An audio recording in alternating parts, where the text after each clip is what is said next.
Gracie Jiu-Jitsu rocks.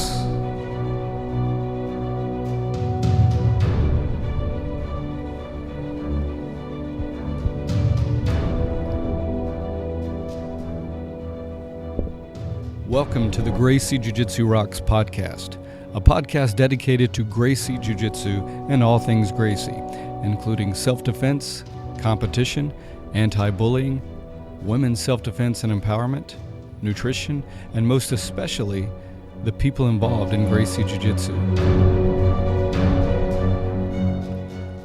This podcast is for the average Joe.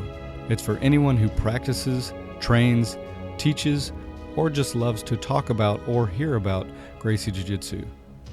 We'll explore the lives of Gracie Jiu-Jitsu practitioners, how they got involved in the art, and what effect it's had on their lives.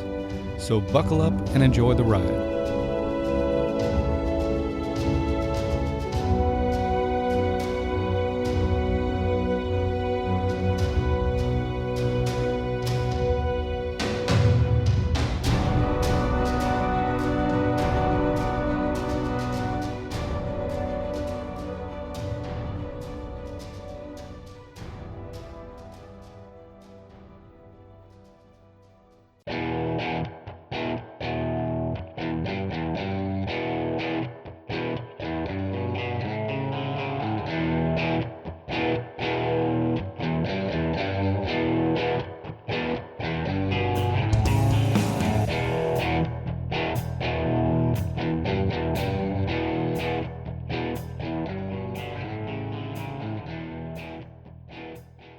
Welcome to episode 37 of the Gracie Jiu-Jitsu Rocks podcast.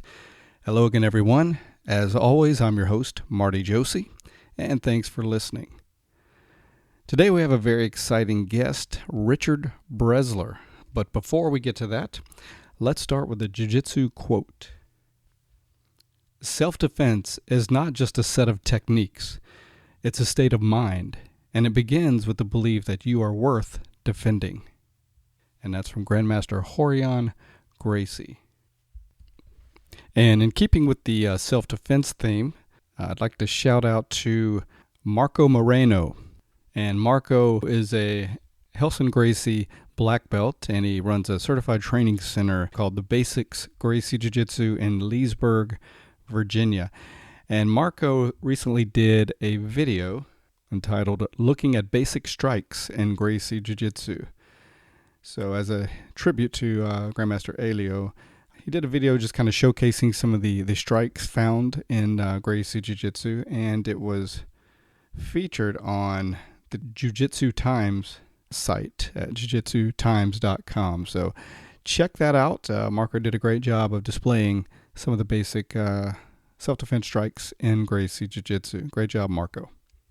Okay, on to my guest. My guest today is Richard Bresler, and Richard was featured in a short interview as part of the Jiu-Jitsu and the Older Practitioner, one of those episodes, and wanted to have him back for a full interview. Richard has had a long journey and history through Gracie Jiu-Jitsu. He's been at it for a very long time, and he's a very interesting person, interesting and insightful, and has some great stories about the early days of Jiu-Jitsu. He's considered Rorion Gracie's first full-time student, so he's going to share some information and stories about that. And going through the interview with him, one of the things he shares about the kind of the old days of Jiu-Jitsu was how he watched the same story play out over and over again, meaning whenever they'd have the old-time challenge matches, people really had no idea how to deal with Gracie Jiu-Jitsu. So he saw, a very similar story play out time and time again, where it was easy to get someone down and they just had no clue on how to deal with it. So I can relate to that because I've been around a long time, and though I haven't had any real challenge matches per se, way back in the day, I remember in my own little way having our little matches. We would do sparring. I would be talking with a friend who does kung fu or karate or various arts, and we would get to invariably our enthusiasm in talking about it would lead to let's spar a little bit or play around with this, and it was so easy to duck under a punch or a strike and take them to the ground. I mean, it was just so easy. So I can certainly relate, at least on a small level, not a full challenge matches again, but on how that must have felt for him. Obviously, his was on a much bigger and realistic scale, but it had to be so cool to be part of the jiu-jitsu adventure and watch it develop and be part of that development way back in the day. So I know you're going to enjoy hearing Richard's story. Very interesting guy. Glad I had the chance to interview him and meet him. So without further ado, let's talk to Richard now.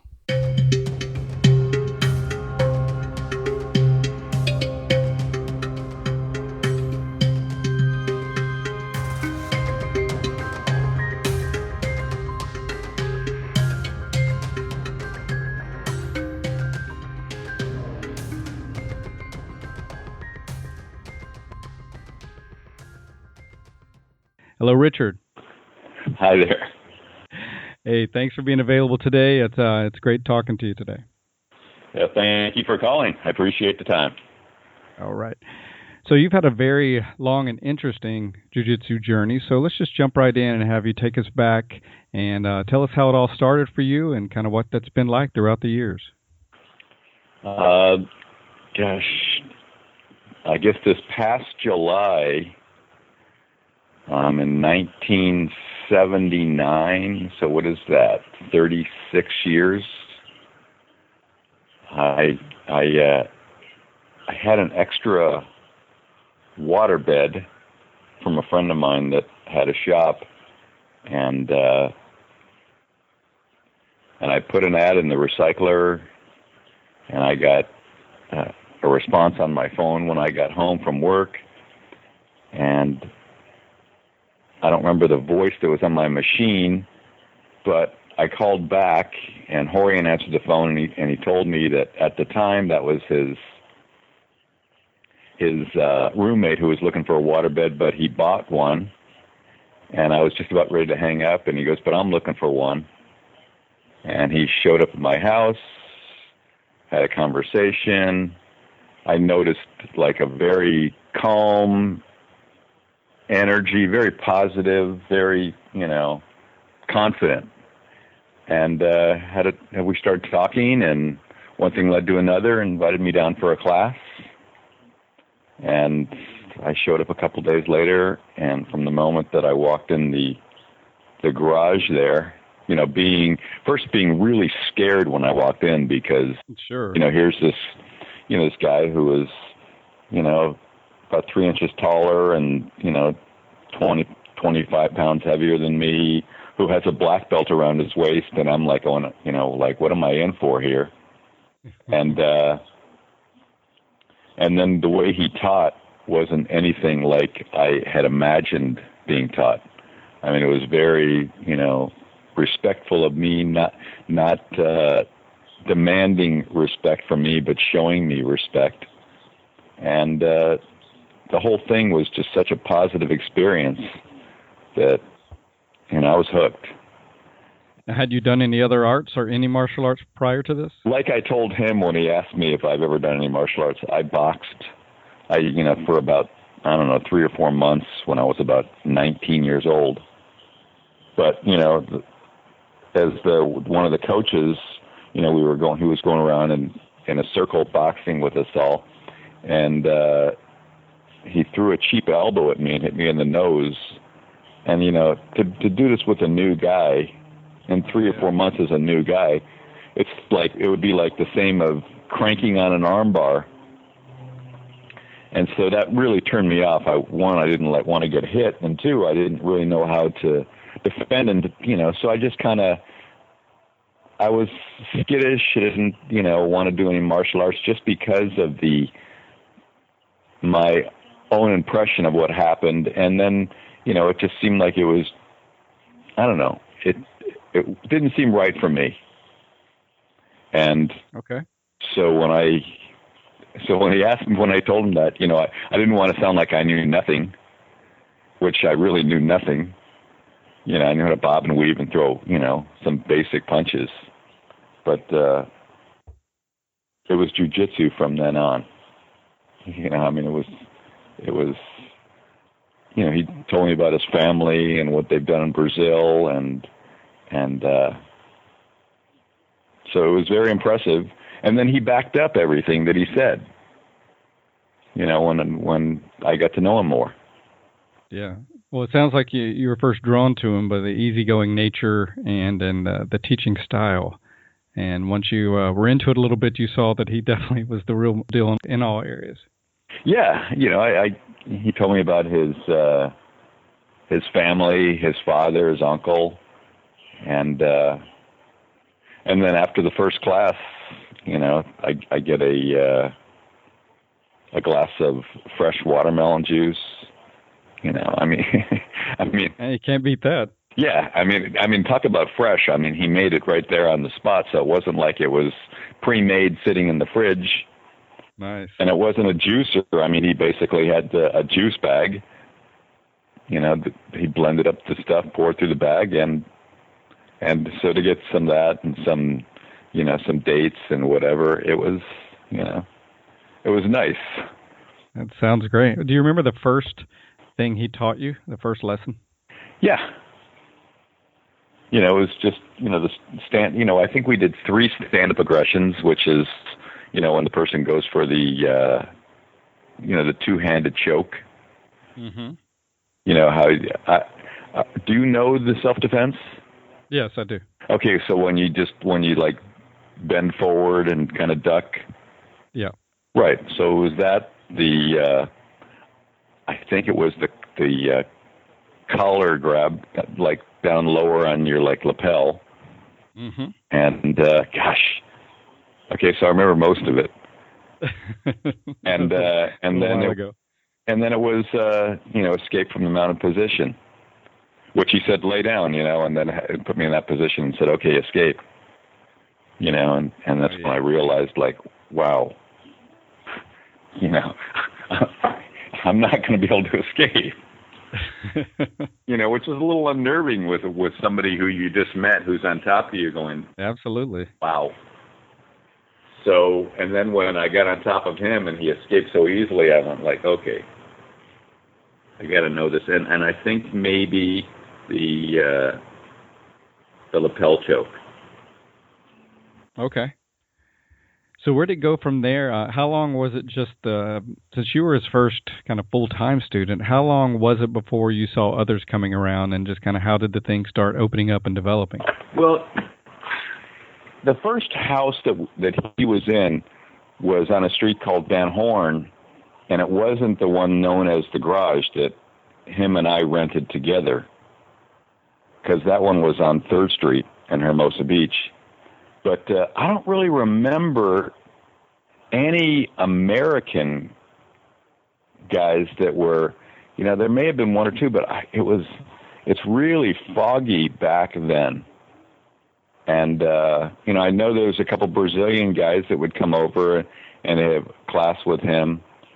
And, but it wasn't, it was like a year later, and then he'd gone away I went to Brazil for about 2 months, I think, and later that year. And so when we started again back in early 1980, it was very sporadic, because I was only really coming, and he only really encouraged me to come, once a week for a half an hour private class. Okay. Now, and I was going through a terrible time in my life, with drugs and being unhappy with with my decisions for what I wanted to do with my life, and I was seeking therapy and really kind of going nowhere in life, and I wanted to leave, and I asked, I was just said, okay, I got to get away from my roommates who were in the entertainment industry. They were agents, and there was always drugs around that kind of, it was drugs and party around that kind of life. Sure. So I talked to Rorion, and I said, look, I need to get away from my roommates. I need to get another place. And he said, so do I. He says, why don't we get a place together? And I was just thinking to myself, man, that would be amazing. And then I also thought, this guy must be crazy to want to, because of my own self-image and what I was doing, and he seemed so, this different kind of life that he was living. Right. But he needed credit. I had credit, and I needed a stable, atmosphere. So we got a place, and which is known as the Garage on 3rd Street. And, wow. And the first week that we lived together, his father, Hickson, and Carlos Gracie Jr. came over and spent a week with us. Amazing. Man, you talk about the stars aligning just right and you being in the right place. That's definitely what happened. Well, there's also a saying like when the student is ready, the teacher will appear. That's very true. And I wanted a change. I didn't know at the time what I wanted, but all I know is that I grabbed onto that, and jiu-jitsu kind of became my life. I was so, I was crazy for jiu-jitsu. And then I started telling friends, and I know one of my brother's friends came down shortly after when I moved in with Rorion, and he got hooked right away. And then, I started seeing, guys come in, there maybe after a few months, there was maybe 6 or 8 guys, because we would have, because whenever Rorion would ask me, he'd say, hey, would you like to help out with the class? And man, I threw the gi on and I was down in the garage, in a second because I just wanted to learn more. Absolutely. So it was, one guy would, all of a sudden it would start to one guy would feel the same way and they'd tell people, and he always offered them a free class. And pretty soon, there was a lot of people, well, not a lot of people, but quite a few people coming in and out of our house, for private classes. Sure. It must have been amazing being a part of that energy in such an early time of the whole kind of revolution, if you will. When I spoke to Grandmaster Rorion, he shared with me that he always knew it was going to be big. He always had that vision, that dream, and that confidence. But it must have been amazing for you just kind of be there and see it start, the little whole ripple effect start spreading. Yeah, and you know what? It's interesting that Rorion would say that because I remember him telling me that. He says, if it's in Brazil, it'll stay in Brazil. And he says, I wanted to come to the U.S. because, once it's in the U.S., it'll go to the world. And, and I remember, because I used to listen, when I was going through a hard time, I listened to a lot of self-improvement tapes. And they would, one of the things that the guys would say is dream big. Have something in your mind, like a goal that you want to achieve. And I was just like, wow, this is a nice theory, but I've never really been around anyone who's done it until I met Rorion. And I remember him telling me this, and I'm going, wow, that's really nice, but how the hell is it going to happen?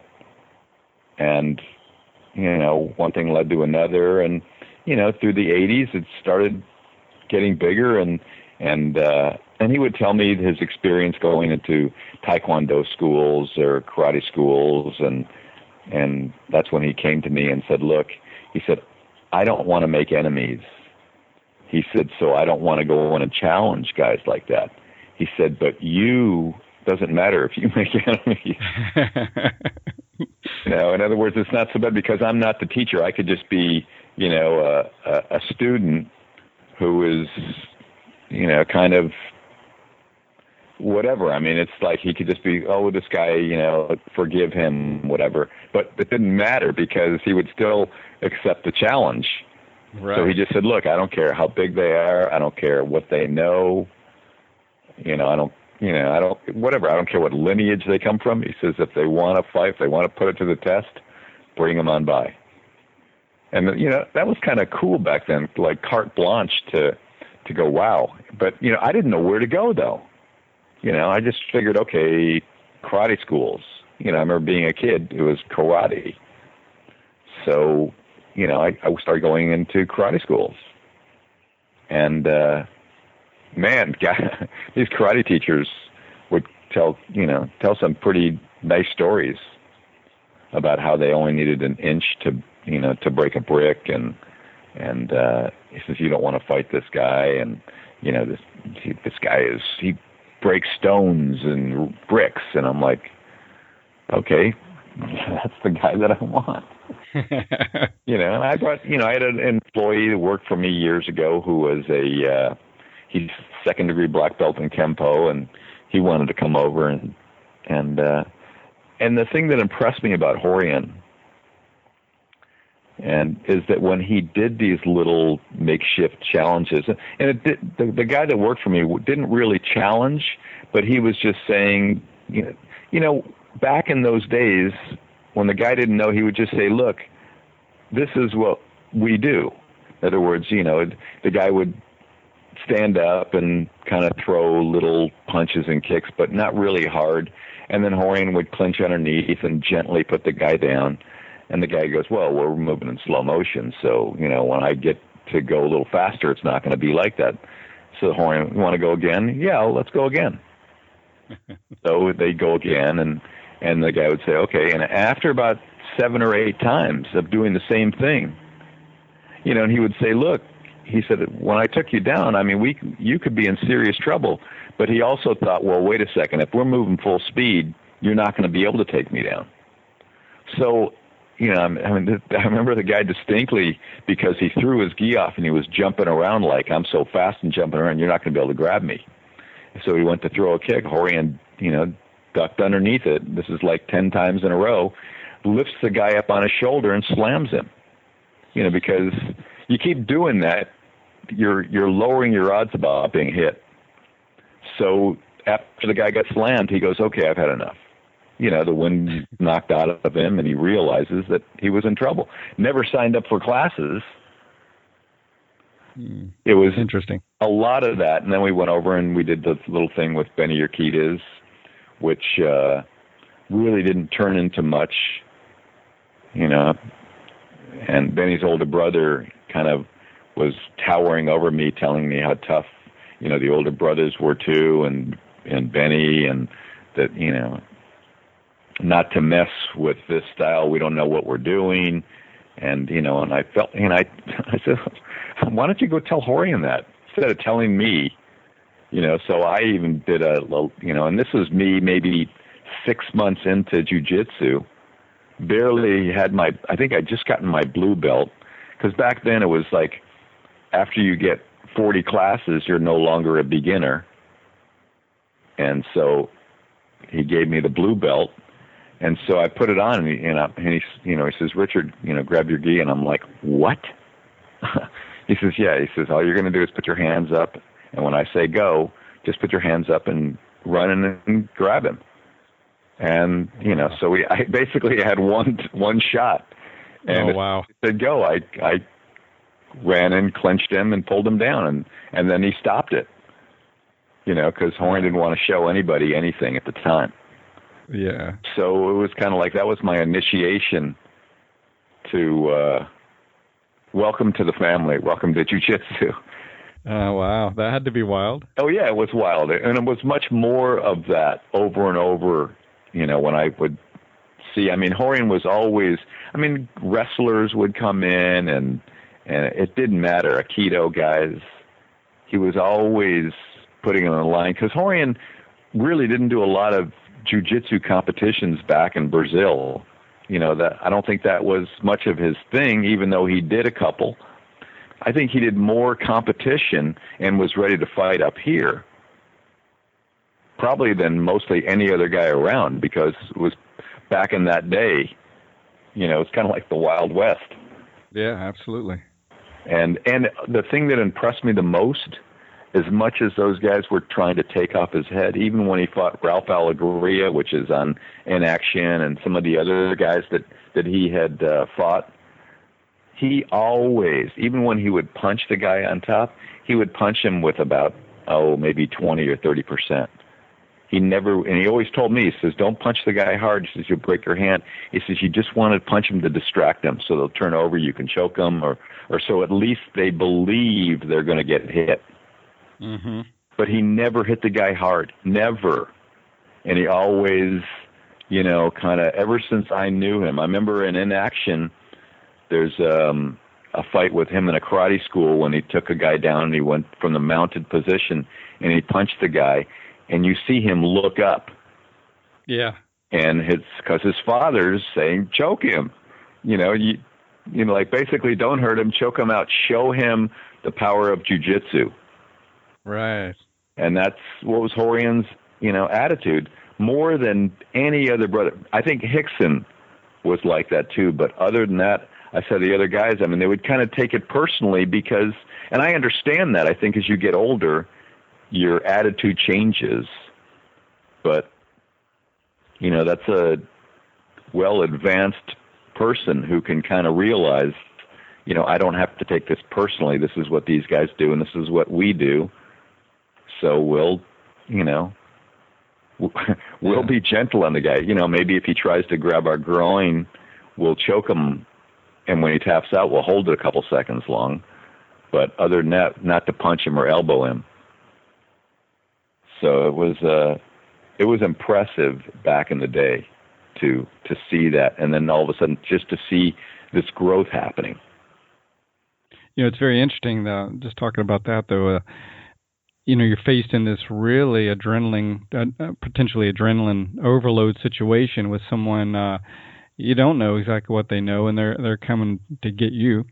And then Rorion's philosophy, it sounds like, is not, I'm confident that I can do it, but I don't want to just do it anyway. I want to do it in a manner that is kind of humane and not just, smack him in the face hard as I can, but also to showcase my art and the beauty and the completeness of it. Yeah, and that's exactly what he preached. He'd always say, he said, look, that's exactly what he would do. So it's not do as I say, not as it's basically do as I say, because this is what I do. Which is really impressive. He really wanted the guys to get that.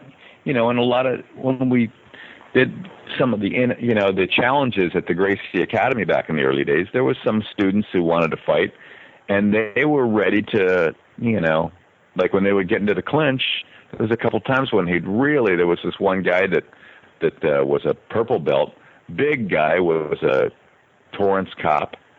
And I remember, he got into the clinch with the guy and he hits the guy with a couple elbows that were just devastating blows. And you hear Rorion in the back going, open hand. Yeah. He wanted to show that. And, it was a lot, a lot of like that. And the things one of the things that I remember is, being with the other martial arts, going to an American jiu-jitsu school, because I didn't know there was a difference back then between Brazilian jiu-jitsu and American. I thought jiu-jitsu was jiu-jitsu. So Rorion, we walked in, and there's probably about 5 or 6 of us that walk in the school, and I was his, most advanced student at the time, which is, if I'm the most advanced, we're in trouble. So, and so the guy walks in, and Rorion's, basically we were invited, and so the guy says to Rorion, the head guy there, he says, look, he says, you and your black belts come with me, and the other guys, and he kind of like waves his hand like, go over there, So I went to go over there with the other guys, and Rorion grabs me by the sleeve, and he goes, come with me. And I'm like, whispering, and I said, Rorion, he said black belts. And he said, trust me, Richard, you know more than these guys. And I'm like going, man, he's lying to me just to, it was like I was questioning Rorion back then at the time, because I went like, wow, how could I know more than these guys who, have a black belt around their waist? And I remember, Rorion was saying, well, what would you do if, he says all the stand-up stuff, that's one thing, which they were doing a lot of choreographed stuff. So, what would you do if? And the guy says, like what? So he says, Richard, mount on top of the guy. So I mount on top of the guy, and I haven't done it's not like I do these things. I'm still a blue belt, a pretty fresh blue belt. So I mount on top of the guy, and the guy from the bottom, here's a black belt, reaches up, tries to go for, the spot in between your collarbone and the throat. Yep.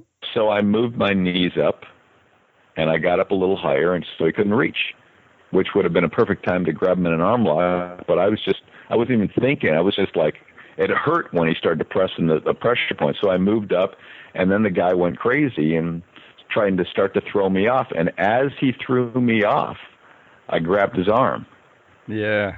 And that's when Rorion kind of like snapped his fingers or clapped his hands, and I looked up at him, and he just, kind of signaled to me, let it go, like, no. And I was like, so as soon as I grabbed it, he said, no, I let it go, and we stopped. And I was like, I went over to him and said, why? He goes, I don't want to show these guys anything that I have until they become students. Wow. Oh, then That's awesome. He said to the guy, mount on top of him. So the guy mounts on top of me, and I'm thinking, oh, man, this is like pressure. I hope I'll be able to get out. And, the guy mounts on top. He says, okay, hold him down really good. So the guy holds my arms and stays really tight. And as he's holding my wrists, I reached over and grabbed his wrist, trapped the leg, and rolled him off. And when I rolled him off in about 2 seconds, the guy went crazy when I was on top. And, Rorion stopped it. He goes, look, he says, the point is he escaped. You're on the bottom. So he says, okay. So it just that's when I kind of went, wow. Okay, American Jiu-Jitsu it's just called American Jiu-Jitsu, but it really has little to do with grappling. Right. So, it was a real eye opener back then. This was such a strange and interesting time because literally people didn't know, what you were learning and what you knew. And in some ways for Rorion, it had to seem like shooting fish in a barrel because every time you go into a new situation, it's the same thing. Yeah, we had such I almost want to say an unfair advantage.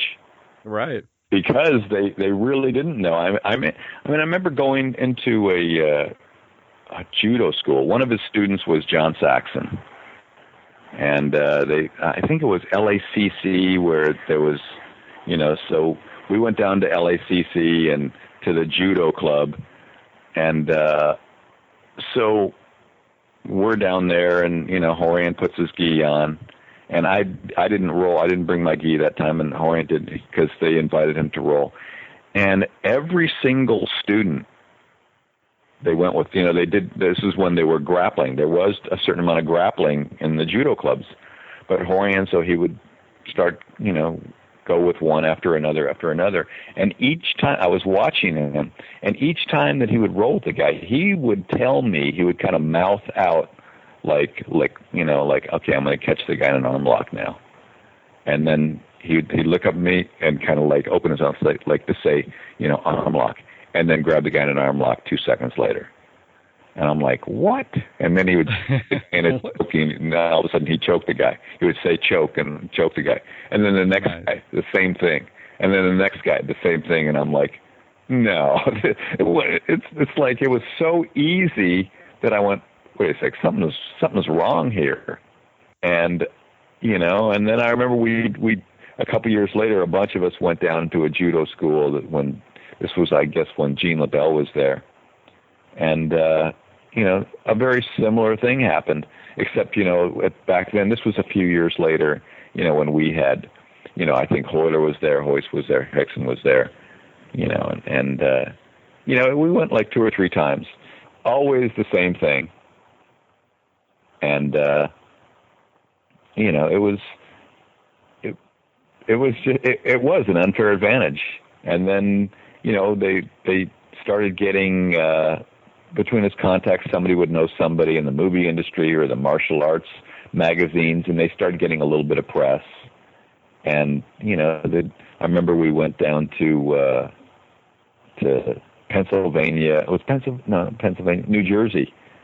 And that's where I think Steve Maxwell got involved, and Phil Migler-Reese, doing back in the, I think 86 we went to Parsippany, New Jersey, and I was, one of the fortunate guys that I get to travel with him. I helped Rorion at book the hotels and made arrangements, so I got to travel with them and go to the seminars, and occasionally I would do a martial arts shoot also when he needed somebody to do the pictures in the article. So I had a couple nice. back in Inside Karate, and so those guys were getting more involved. And then Chuck Norris went down to Brazil and he met Hickson and the old man.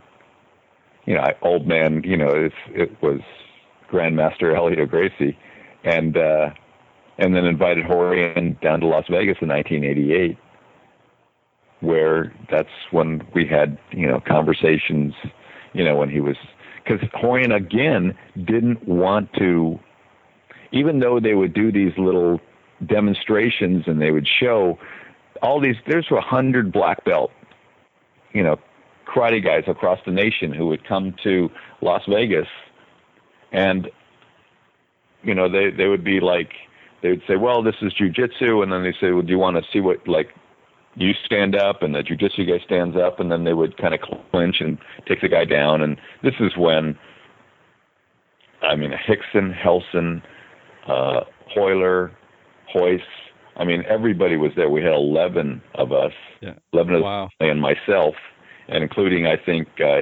Hegan, Machado, and Carlos, and Henzo Gracie was there. So it was a lot of guys, and then myself, and then I remember Rorion at one of the breaks was talking to Bob Wall, who was Chuck Norris's partner, and is also are you familiar who Bob Wall is? Oh yeah, sure am. Right. Sure. Well, I remember they were talking, and he was saying how, he says, well, jiu-jitsu is really good, but basically in a real situation, you need to do karate. In other words, I wouldn't put it to the test in a fight. And Rorion was just sitting there taking what he said and not challenging him. And I'm like, those two guys were talking together, and I was like 3 or 4 feet away, maybe 5 feet away, kind of like listening. And so when he said that, I was just like, I'm kind of almost fuming, because Rorion is not, being very, very, respectful and not wanting. Right, gracious. So I had to open my mouth, and I said, excuse me. I said, let me just see if I got this right. You think jiu-jitsu is really good, but in a real type situation, with say someone like Hickson against Dennis Alexia, who was a kickboxing champion at the time, or even Gene LaBelle, that you'd put all your money on. It's good, but it's not that good. Right. And he goes, that's exactly what I'm saying. And that's when I made my bold statement, saying, well, I have $10,000 of my own money that I'm willing to put up today to make that fight happen.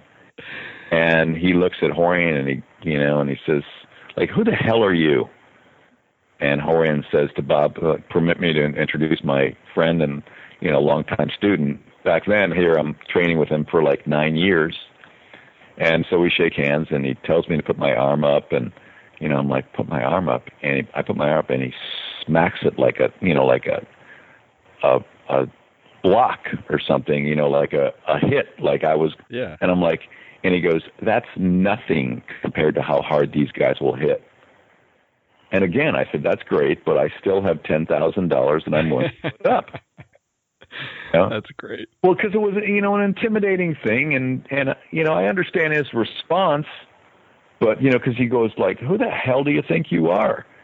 And so anyways, they try to arrange the thing. And so I walk away after those two guys are talking. And I'm thinking to myself, oh, man, Rorion's probably pissed at me. I opened my mouth and I shouldn't have. And Hoyce saw the thing happen, and I go into the John.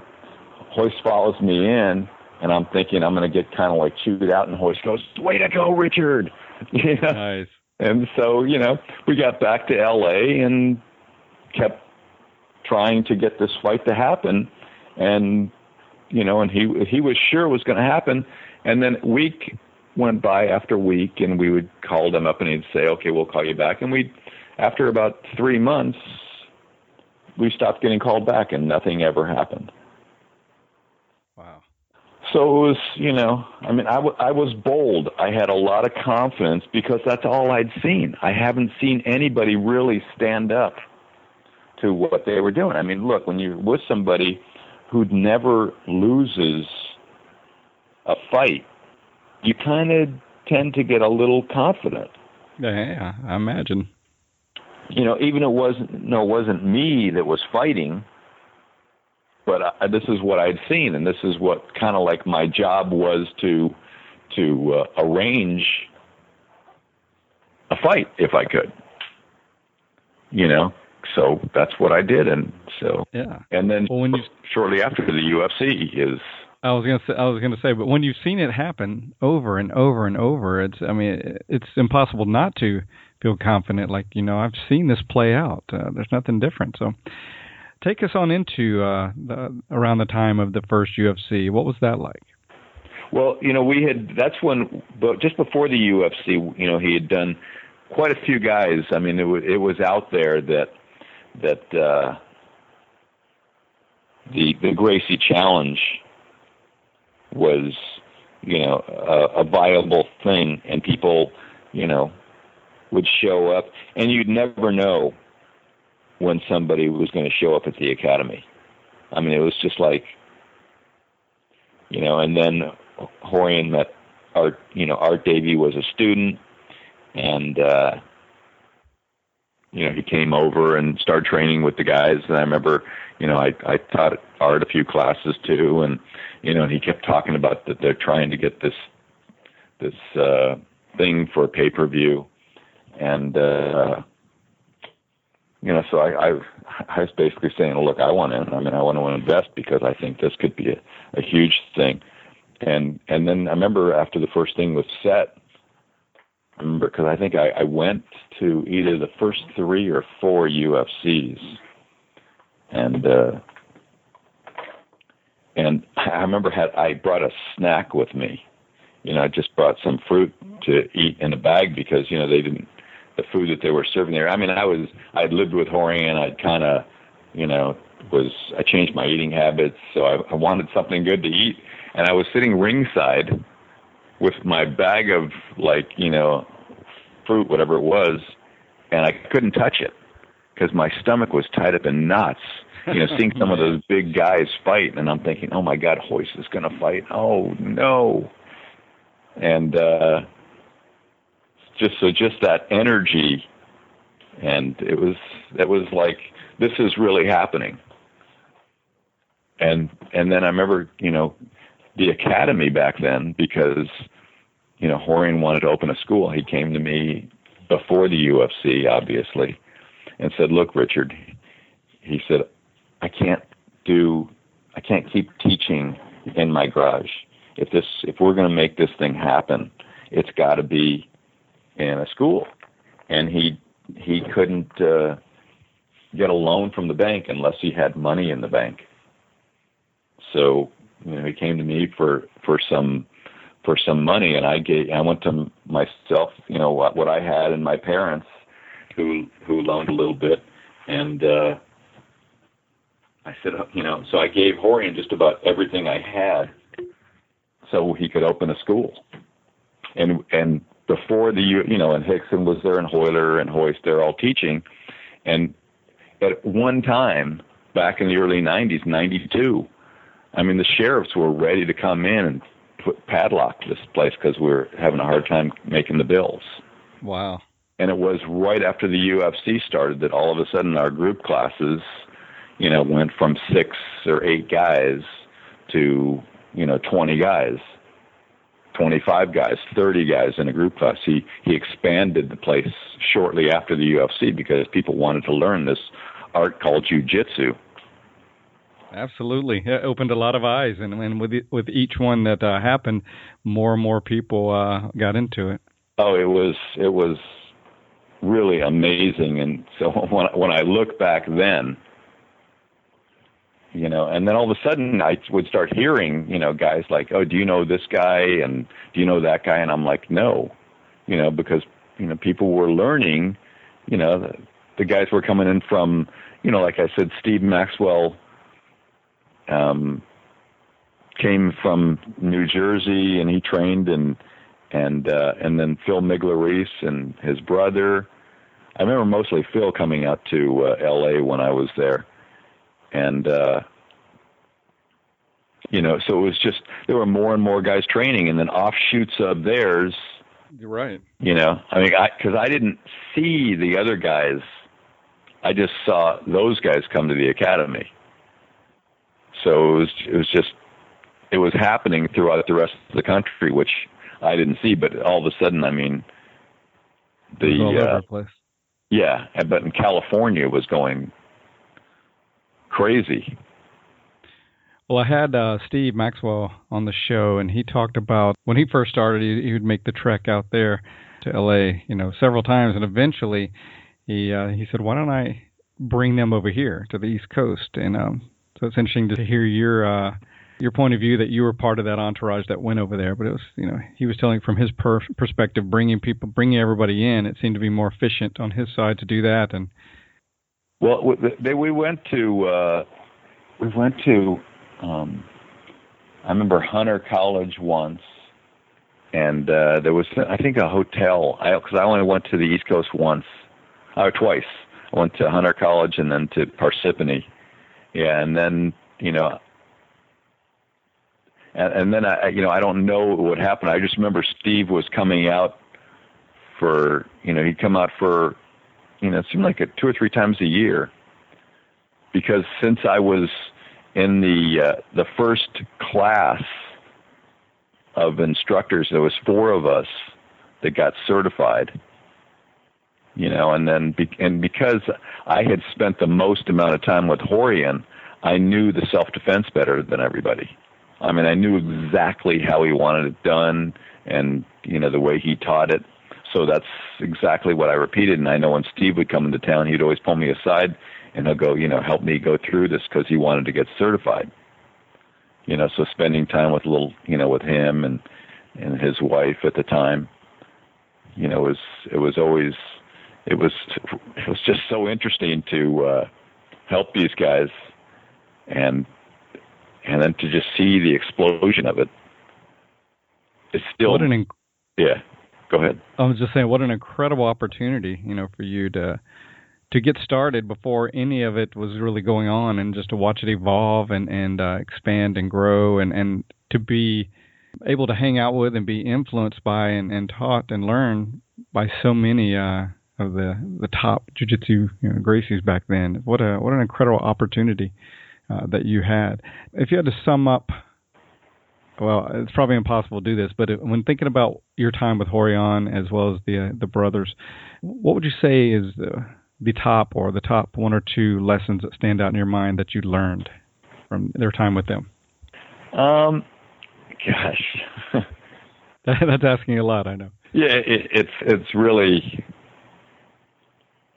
I guess because it was such an influencing factor for me, because I was a target for a bully when I was young.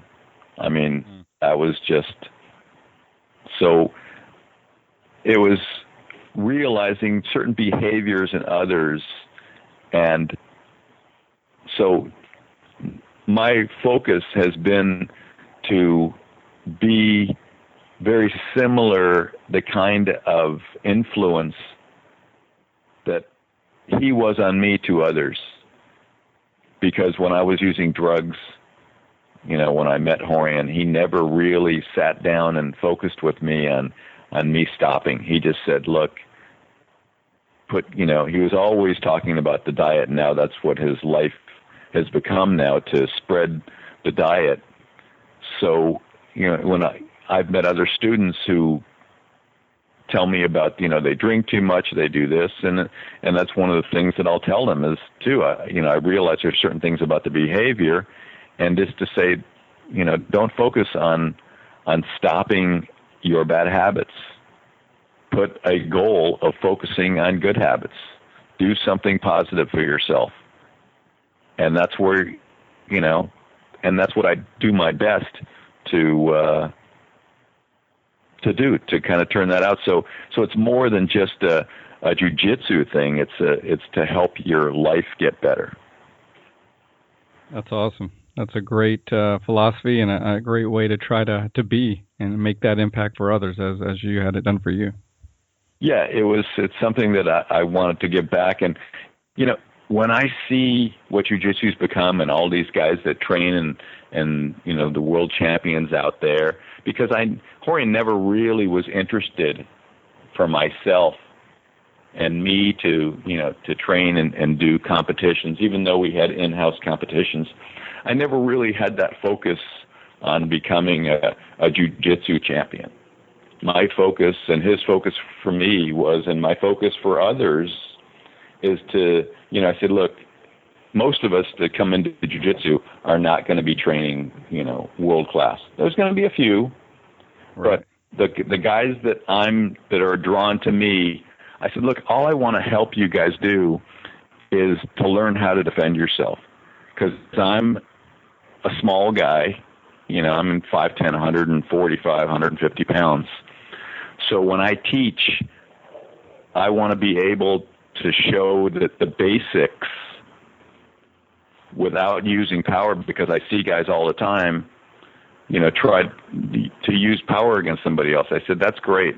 I said, it's all nice that you can use power against somebody, but what about when they're more powerful? I wanted to show just a pure technique, the easiest way. I said, if this way can't get you out of the jam, then no way will get you out of the jam. So it was that kind of thing also that I wanted to spread the purity of jiu-jitsu and for self-defense purposes. Right on. What do you do with your time off the mat? Do you have any hobbies or things you like to do besides jiu-jitsu? Well, it's interesting. One of the things that Rorion kind of through his focus on diet got me involved, and I started studying and became pretty passionate about health. And I started to study and I've tried different diets besides, the Gracie diet, and just to also the study of diet got me involved with alternative health. And so I'm kind of passionate about looking at things besides when a person is sick, going the regular route of, going to the doctor and taking drugs. Right. And because of my own family, to see what's happened. I mean, my dad had leukemia, and I stopped him from doing chemotherapy for a year, and I didn't know a whole lot, but I just said, look, my dad didn't seem that sick, and it turns out after he died, when he did, cave to the chemotherapy, one of his friends who was a doctor who came to his funeral said, the kind of leukemia your dad had, he didn't have to do chemo. And I went, I knew it, but I didn't really study it. My dad died in 2002, and but I told when my dad came to me and told me what the doctor said, I said, look, Dad, I don't want to fight with you anymore. And so he did chemo, and 4 or 5 months later, he was dead. And he died of an infection because he got so weak. So when my mother was diagnosed with stage 3 or 4 colon cancer back 10 years ago, this December, 10 or 11 years ago, I'm not even sure it was, one of the things that she said, she goes, look, I'm 79 years old. She goes, I'll do the surgery. And then she was really pressured. They said, look, there's a 30 to 50% chance if you do the chemotherapy, you'll live 4 to 7 years. And we went and saw the oncologist, and basically the oncologist said, if you survive the chemotherapy, this is what you have, So, and he told her, he says, look, you're probably going to lose your hair and all that stuff. And after she had done the surgery, she had, positive lymph glands taken out. So they said it was basically going to spread, and she didn't have much time left. And he said, if you don't do the chemo, get your affairs in order. So, I started studying because I said, this time I'm going to know a little more. So, my mom went over and saw this friend of mine who studies Chinese herbs specifically for cancer. And then I met this other guy who's a friend of mine now, who treats people with cancer. And so he did homeopathics and herbs my mom did. And she said, look, I've had a good life. I'll take quality. Well, that was back in, I don't know, 04, 05, something like that. And my mom just turned 89. She's got no signs of cancer. And I told her about 4 or 5 years ago, stop going to the oncologist. They keep telling you you have cancer. They just don't know where it is. So I just, and she's had, I know 5 other people who've had stage 3 or 4 colon cancer who are seniors who've done chemo. They died suffering. It's not just that they died suffering. Yeah.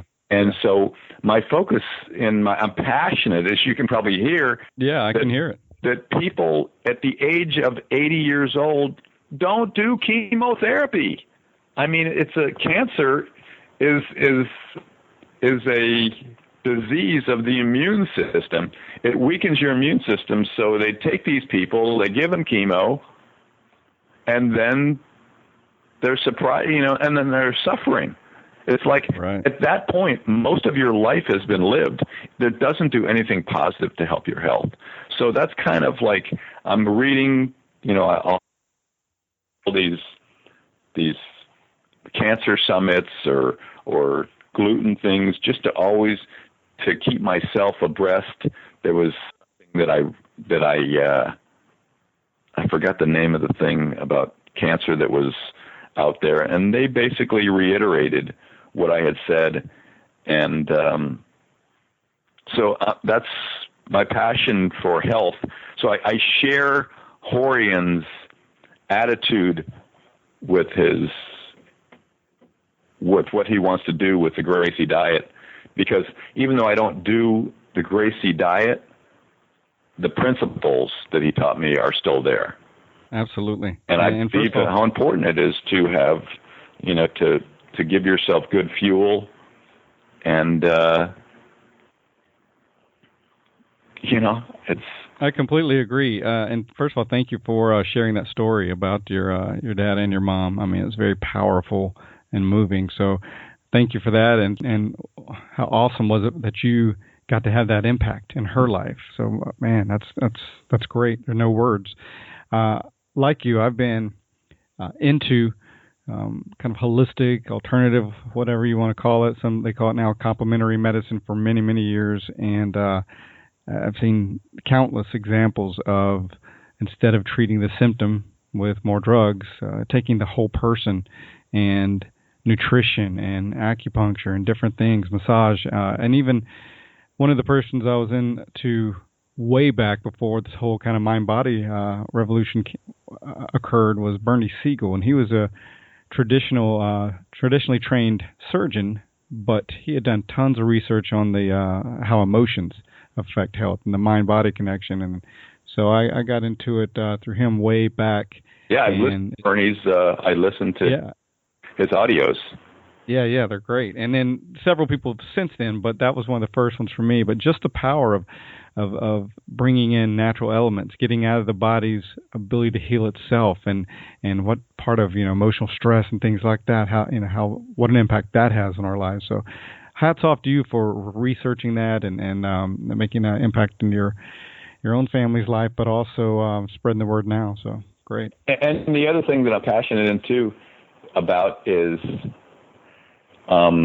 like one of the things that I think that I had told you in the interview that we did about a month ago or so is I changed the way that I trained because of my age. But as we get older, you know, we can't escape what we do when we're younger. I mean, if you do a lot of hard things like with drugs, it'll show up on your body. If you do a lot of hard exercise, it'll show up in your body as we get older. I mean, the more extreme stress of any kind, physical stress, it shows up because I've started to, you know, I was lucky enough with my own pain to come into a therapy for my muscles to help rehab myself. There's a guy who wrote a great book who probably understands muscles more than anybody. His name is Thomas Greiner. He's a former NASA engineer and went to chiropractic college because his father was a chiropractor. And the guy knows more about muscles and about, I mean, talking about alternative health. It's, you know, surgery isn't the answer. Most of the surgeries, the knee surgeries, the back surgeries, it's the muscles that people don't look at. Just look at the joint. They say, oh, well, you have a bad disc or you have a bad meniscus. And he says it's the muscles that are the primary source in all of those things. And it's amazing that, you know, I got to know him and have done the therapy and learned the therapy and have, you know, helped other people with this therapy, you know. And one of the things that the book that Thomas wrote is called What's Really Wrong with You, and it's how muscles affect your body too.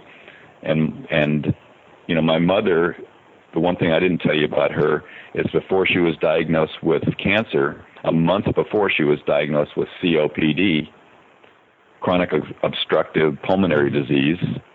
Right. And they told her that she had emphysema, and she went on 3 drugs, she went on oxygen, and I just thought, oh my God, you know, my mom's I remember seeing my friend's parents with oxygen tanks barely able to breathe because she was a 50-year smoker. So she stopped smoking, and doing these treatments on her back helped her lungs.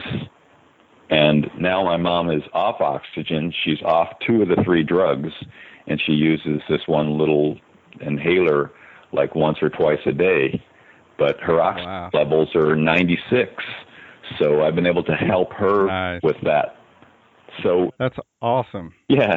So I'm passionate about that, and that's kind of my hobby, and that's what else I do with my life. That's great. I studied the deep tissue and the structural, like the fascial work, body work for years, and time and time again, I've seen people who will correct those muscular and fascial imbalances, and not only walk more, you know, upright, but their whole life changes on so many levels. And it's not just about increasing the years, but the amount of life in your years. And so more people need to tune into that for sure. And again, my hat's off for you to you for spreading that word. Yeah, it's something it's something that's helped me, and you know, and I've developed amongst people who have seen me.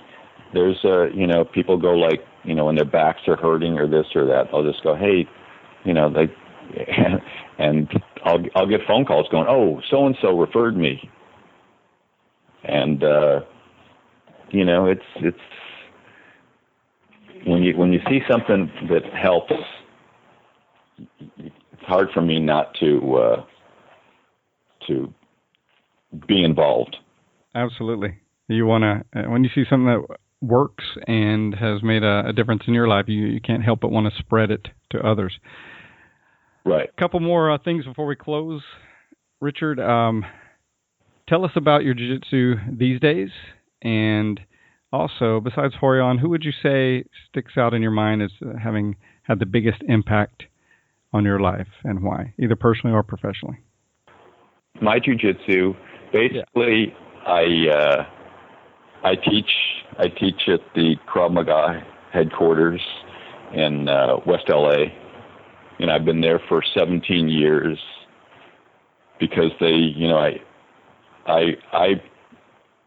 left the academy back in the mid 90s in the summer of 96, and I kind of, Rorion and I had a misunderstanding, and I left there. And then, so when I left, one of my former students called me up and he says, "What are you doing?" And I told him nothing.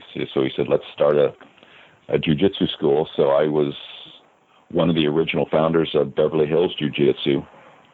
And so I was there for a little while, but then things, we didn't have anything in writing. So I was with another friend of mine, Lowell Anderson, who he walked away, and then I walked away, and then I went over to Krav Maga back in 97, and I've been there because they didn't know what to do on the ground, so I've helped them develop their ground program, and have been there ever since, teaching jiu-jitsu. And so it's I don't do much training myself, and that's one of the things that when I go over and I get a chance to see someone like Hit-On, who's, giving me a couple classes, and I'll go over and learn a couple old techniques over at the academy in Beverly Hills. Mm-hmm. As far as professionally, one of the things that there was a guy named Dr. Donald Dossie. When I was going through the bad times in my life and wanted to change, I went over and saw this guy. He had a place in Beverly Hills called the Phobia Institute. And he basically reiterated the thing that Rorion told me, which was there's no such thing as a bad student. There's bad and inflexible teachers. So, and because I had such a chip on my shoulder, I didn't think I could learn. And it was because I needed to learn in a certain way. And Rorion was a great teacher and helped me to learn because I was always judging myself. I wasn't learning fast enough, like a lot of adults do. Absolutely. So, this guy helped me to realize that for us to be able to teach, we have to realize that, that we have to be able to teach as many people as we can in the way they need to be taught. So to be a flexible instructor and to, because these guys, a lot of them, they come to jiu-jitsu not because, they want to be world champs. It's just that they're coming because they think at the time they want to learn how to defend themselves. But, there's much more to jiu-jitsu than we kind of have little chips on our shoulders and insecure and all that stuff. Sure. So the guy helped me to realize, all that, and just to be that kind of an influence on others. He was on me. So I really had, Rorion to thank for that, and this guy basically reiterated that same kind of an attitude. Awesome. Well, I'm glad I'm glad you were able to be exposed to him and his learnings and teachings, and grow from that and turn it around and spread it to others. Anybody else you want to either say thank you to or shout out to as we bring it to a close, Richard? Well, just, to once again, and I'm kind of doing this all the time, that I just saw Rorion a couple weeks ago. I went over to Torrance, and we sat down for an hour and talked about the old days, and I'm extremely thankful to him, and thankful to, Hickson, who has been such, he was very, very influential also, because I had probably, outside of Rorion, I probably had more classes with, he was probably second, and such a great instructor and a great fighter, and had such an attitude for jiu-jitsu, and just to thank him for being there also. Awesome.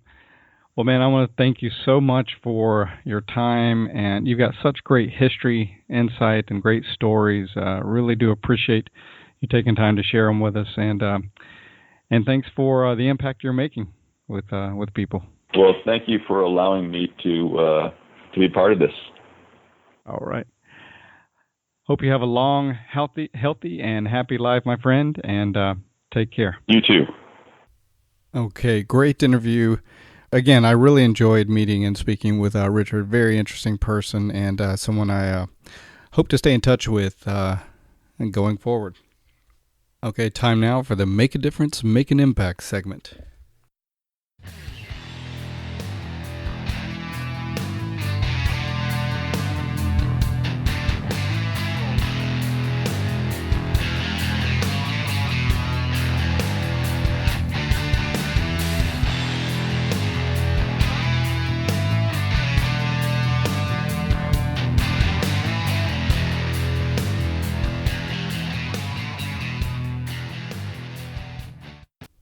Okay, theme for today is stop trying to change people. So I have a good friend who got into an awful mess a few years back from which she's still trying to extricate herself. But in fact, she hasn't been trying nearly as hard as I have. I've spent a lot of frustrating time and energy over the years attempting to get her to see how she could change her life for the better. The solutions for her problems were obvious, at least to me. The bottom line is that though she put lip service to wanting to change, she's really not all that interested.